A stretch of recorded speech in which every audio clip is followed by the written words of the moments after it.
Hatchet, Chapter 17. He turned back to his campsite and looked to the wreckage. He had a lot to do: rebuild his shelter, get a new fire going, and find some food or get ready to find some food, make weapons. And he had to work slowly because his ribs hurt. First things first, he tried to find some dry grass and twigs, then peeled bark from a nearby birch to shred into a fire nest. He worked slowly, but even so, with his new skill, he had a fire going in less than an hour. The flames cut the cool, damp morning, crackled, and did much to bring his spirits up, not to mention chasing away the incessant mosquitoes. With the fire going, he searched for dry wood. The rain had driven water into virtually all the wood he could find, and at last located some in a thick evergreen where the top branches had covered the low, dead ones, keeping them dry.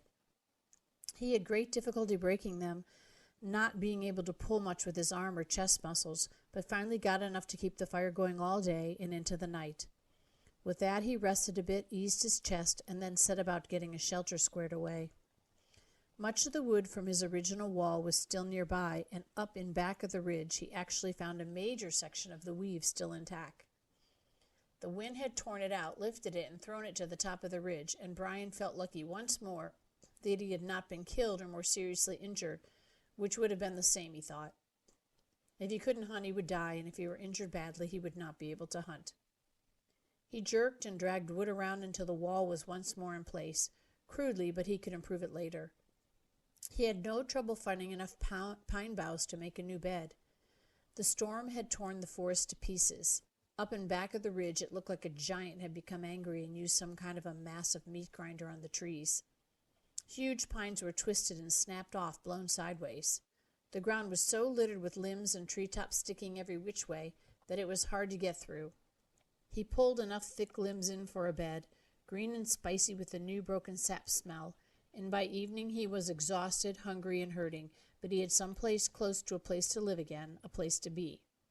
Tomorrow, he thought, as he lay back in the darkness, tomorrow maybe the fish would be back, and he would make a spear and new bow and get some food.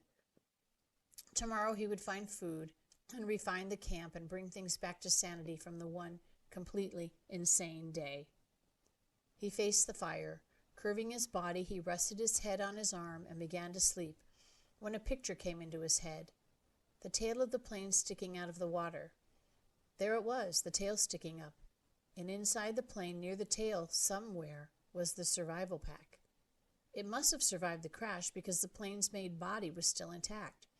That was the picture, the tail sticking up and the survival pack inside, right there in his mind as he dozed. His eyes snapped open. If I could get at the pack, he thought. Ooh, if I could get at the pack. It probably had food and knives and matches. It might have a sleeping bag. It might have fishing gear. Oh, it must have so many wonderful things. If I could get at the pack and just get some of those things, I would be rich. So rich if I could get at the pack. Tomorrow. He watched the flames and smiled. Tomorrow I'll see. All things come tomorrow. He slept deep and down, with only the picture of the plane tail sticking up in his mind. A healing sleep. In the morning he rolled out before true light. In the gray dawn he built up the fire and found more wood for the day, feeling almost chipper because his ribs were much better now. With camp ready for the day, he looked to the lake. Part of him half expected the plane tail to be gone, sunk back into the depths, but he saw that it was still there, didn't seem to have moved at all. He looked down at his feet and saw that there were some fish in the fish pen, looking for the tiny bits of bait still left from before the wind came. He fought impatience to get on the plane project and remembered what he had learned. First food, because food made strength. First food, then thought, then action. There were fish at hand here, and he might not be able to get anything from the plane. That was all a dream. The fish were real, and his stomach, even his new shrunken stomach, was sending signals that it was savagely empty. He made a fish spear with 2 points, not peeling the bark all the way back, but just working on the pointed end. It took him an hour or so, and all the time he worked, he sat looking at the tail of the plane sticking up in the air, his hands working on the spear, his mind working on the problem of the plane. When the spear was done, although still crude, he jammed a wedge between the points to spread them apart and went to the fish pond. There were not clouds of fish, but at least 10, and he picked one of the larger ones, a round fish almost 6 inches long, and put the spear point in the water, held it, then thrust with the flicking motion of his wrist when the fish was just above the point. The fish was pinned neatly, and he took 2 more with the same ease, then carried all 3 back up to the fire. He had a fish board now, a piece of wood he had flattened with the hatchet, that leaned up by the fire for cooking fish, so he didn't have to hold a stick all the time.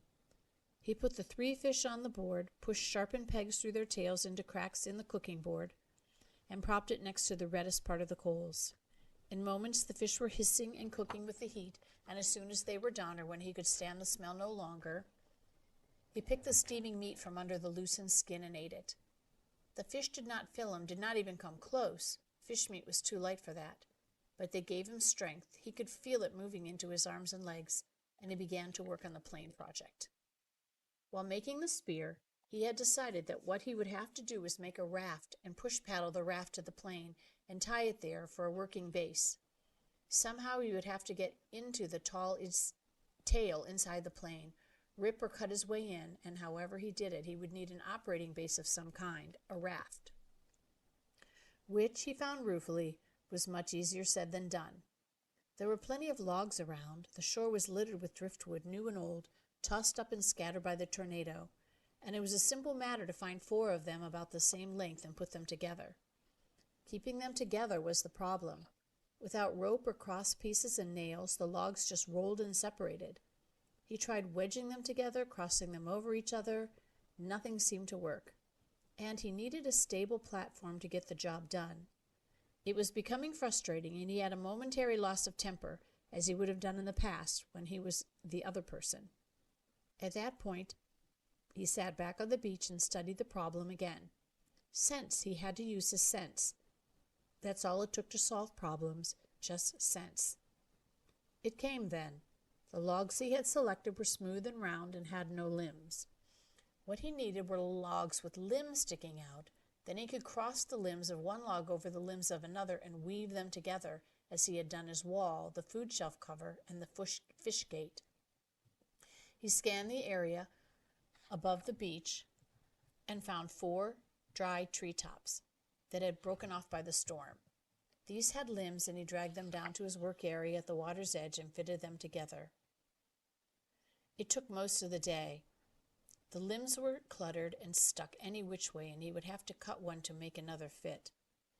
Then cut one log from another log to come back to the first one, then still another from a third log would have to be pulled in. But at last, in the late afternoon, he was done, and the raft, which he called Brush Pile 1 for its looks, hung together even as he pulled it into the water and off the beach. It floated well, if low in the water, and in the excitement he started for the plane. He could not stand on it, but would have to swim alongside. He was out to chest depth when he realized he had no way to keep the raft at the plane. He needed some way to tie it in place so he could work from it. And for a moment he was stymied. He had no rope, only the bowstring and the other cut shoestring in his tennis shoes, which were by now looking close to dead, his toes showing at the tops. Then he remembered his windbreaker, and he found the tattered part he used for an arrow pouch. He tore it into narrow strips and tied them together to make a rope or tie-down about 4 feet long. It wasn't strong. He couldn't use it to pull a Tarzan and swing from a tree, but it should hold the raft to the plane. Once more he slid the raft off the beach and out into the water until he was chest deep. He had left his tennis shoes in the shelter, and when he felt the sand turn to mud between his toes, he kicked off the bottom and began to swim. Pushing the raft, he figured, was about like trying to push an aircraft carrier. All the branches that stuck down into the water dragged and pulled, and the logs themselves fought any forward motion, and he hadn't gone 20 feet when he realized that it was going to be much harder than he thought to get the raft to the plane. It barely moved, and if he kept going this way, he would just about reach the plane at dark. He decided to turn back again, spend the night, and start early in the morning, and he pulled the raft once more onto the sand and scraped it dry with his hand. Patience. He was better now, but impatience still grounded him a bit, so he sat at the edge of the fish pond with a new spear and took 3 more fish, cooked them up, and ate them, which helped to pass the time until dark. He also dragged in more wood, endless wood, and then relaxed and watched the sun set over the trees in the back of the ridge. West, he thought. I'm watching the sunset in the west. And that way was north, where his father was, and that way east, and that way south, and somewhere to the south and east his mother would be. The news would be on the television. He can visualize more easily his mother doing things than his father because he had never been to where his father lived now. He knew everything about how his mother lived. She would have the small television on the kitchen counter on and be watching the news and talking about how awful it was in South Africa, how cute the baby in the commercial looked, talking and making sounds, cooking sounds. He jerked his mind back to the lake.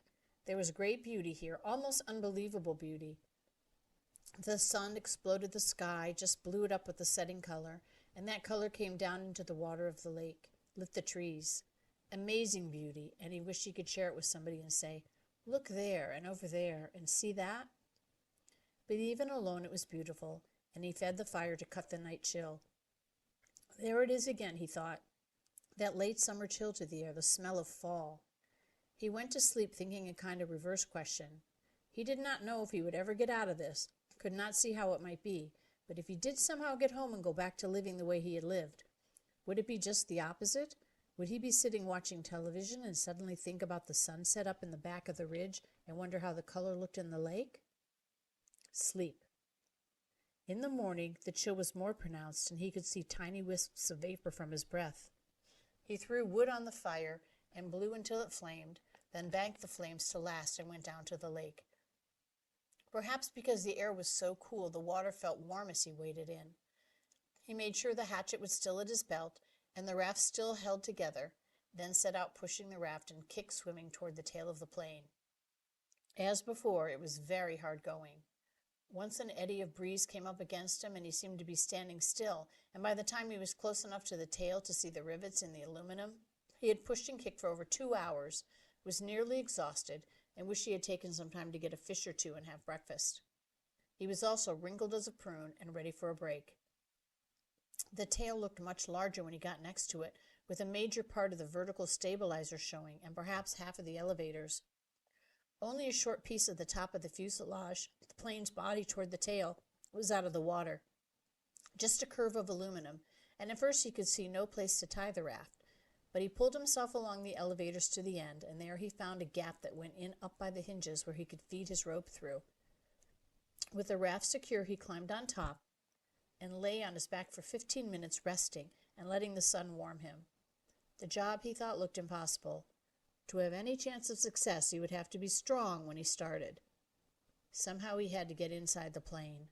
All openings, even the small rear cargo hatch, were underwater, so he couldn't get at them without diving and coming up inside the plane, where he would be trapped.